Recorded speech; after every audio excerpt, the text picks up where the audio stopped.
I was lucky enough to see an early screening of Killers of the Flower Moon last week thanks to Paramount Pictures Ireland, and here is my review of what I liked and what I didn't like. Here's what I liked. Cinematography is absolutely amazing. Martin Scorsese has knocked this out of the park like he probably knew he would, like I knew he would. He smashed it, right? Leonardo DiCaprio is going to get an Oscar, and I'm just going to put my foot down now and say it right now as it is. He was phenomenal. I'm not going to lie, I was all aboard the Cillian Murphy Oppenheimer train, but after seeing Leonardo DiCaprio's performance, I seriously think that these two are going to have a showdown at the Oscars next year.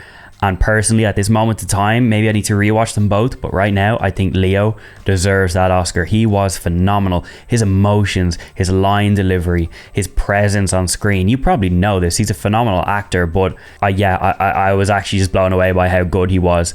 Lily Gladstone is fantastic as well. And a lot of you are probably like, who is Lily Gladstone? Well, you're going to know her name after this because she is fantastic. There's one scene where her and the rest of her family are kind of like hiding in a basement.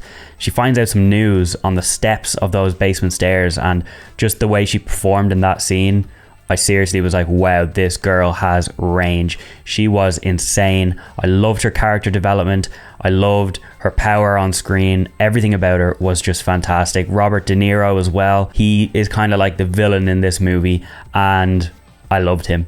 Okay, I loved him as much as I knew I would. He was fantastic. I keep saying fantastic, but literally everything about this was fantastic.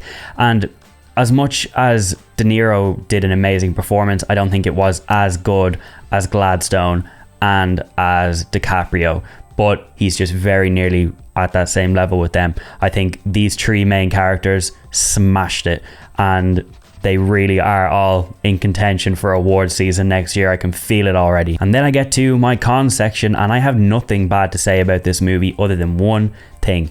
And personally, it doesn't bother me, but I know that 3.5 hour runtime is going to drive people away. People are not going to want to sit there for 3.5 hours in a cinema and watch this, and I think that is what's going to hurt this movie. Even at home, they might struggle. You know, I've talked to a lot of people that have said that they're just going to wait till this comes out on Apple TV and just watch it when it's out at home so that they can just sit on their couch, pause it, end it, come back to it a day or two after. That's probably not the best way to experience a movie, but I think that's the sacrifices that are going to have to be made with this movie, because the general casual audience probably will not want to sit there for 3.5 hours, and that's the only complaint that I can give it.